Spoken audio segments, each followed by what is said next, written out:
32.700.000. Esse foi o volume de eleitores que decidiram não comparecer às urnas no dia 2 de outubro. Um número inaceitável, que me deixa completamente revoltado, para ser sincero com você. Muita gente morreu ao longo de muitas décadas e séculos para que hoje você tenha a oportunidade de sinalizar a sua preferência enquanto sociedade. Temos um segundo turno entre o ex-presidiário Lula do PT e Jair Bolsonaro do PL. Você pode até não gostar dos dois, mas eles vão influenciar diretamente na sua vida nos próximos 4 anos. E vale a pena você tirar alguns minutos para opinar sobre a visão de mundo e a capacidade de cada um deles. Primeiro, porque é a decisão mais racional. Já falei aqui sobre uma escritora que admiro muito, a Ayn Rand, e a razão é a base da filosofia dela. Você pode não gostar nem de Lula e de Bolsonaro, mas em qualquer situação, a melhor estratégia é sempre minimizar a perda o máximo possível. Afinal, a sua abstenção pode significar a vitória do outro candidato que tem um projeto pior e que vai atrapalhar os seus sonhos, ambições e a vida da sua família diretamente. Participar das eleições votando estrategicamente é uma forma de minimizar a probabilidade da vitória do pior e é a alternativa mais racional. Isso é teoria dos jogos, pura e simplesmente. Eu não vou me omitir. Eu vou compartilhar aqui com vocês a minha visão. A visão de quem toma risco para empreender em um país tão difícil, burocrático e muitas vezes pouco previsível. Votar para presidente é como decidir contratar para sua empresa. Afinal, os políticos são os nossos funcionários. O problema na eleição é que só temos 2 opções de funcionários nesse segundo turno. E precisamos decidir por um deles. Muita gente rejeita o presidente Jair Bolsonaro por causa de suas falas controversas. Eu entendo. E também acho que diversas vezes daria para ter falado de outra forma.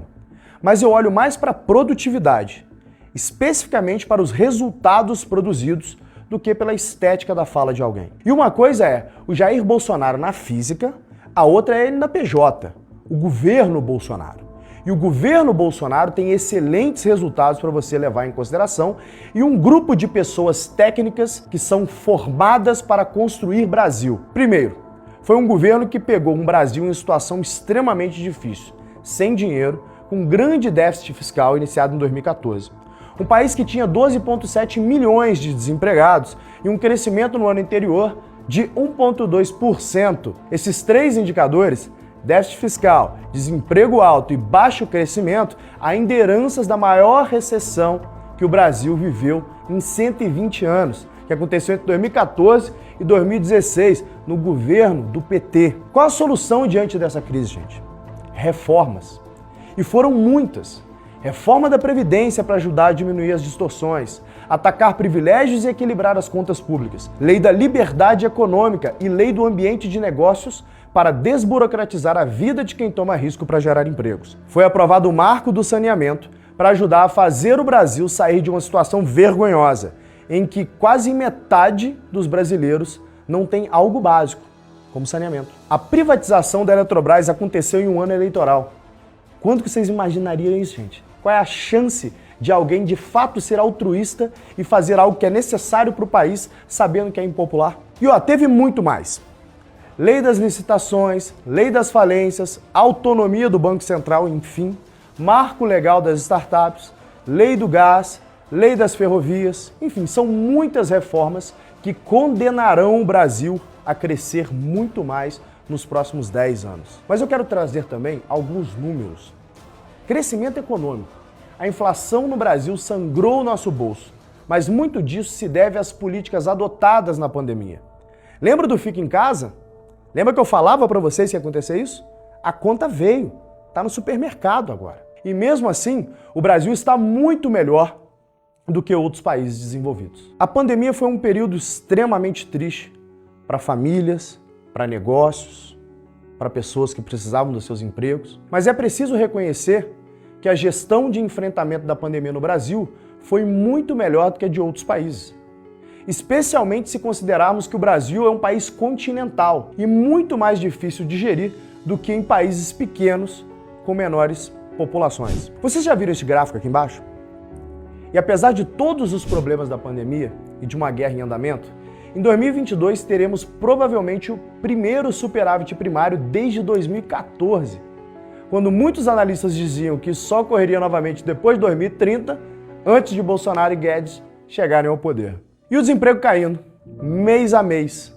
É o menor desemprego desde 2015. Os resultados estão aí, gente. Enquanto o adversário político é o Lula, um ex-presidiário, justamente o responsável pela pior década em crescimento econômico do Brasil em 120 anos, pelo maior esquema de corrupção que se tem notícia no Ocidente e por muitos dos problemas que o Brasil somente conseguiu começar a se recuperar anos após eles deixarem o poder com o impeachment da Dilma por fraudar as contas públicas. Será que é tão difícil assim para vocês escolherem, gente? Será que é tão difícil escolher entre o bem e o mal? Um partido que visa desmoralizar o país, colocar um chefe de quadrilha condenado na presidência, que usou uma manobra jurídica para poder conseguir se reeleger novamente? Pelo menos tentar se reeleger? De novo, votar é um ato de responsabilidade individual. Seu voto no dia 30 pode definir o futuro do Brasil. O seu país conta com você. A América Latina inteira foi destruída por partidos como o PT. Olha o que aconteceu com a Argentina. Então, se você não quer que esse partido destrua a sua família, os seus valores, o seu emprego, compareça às urnas no dia 30 e vote pelo Brasil. Vote no presidente Jair Bolsonaro.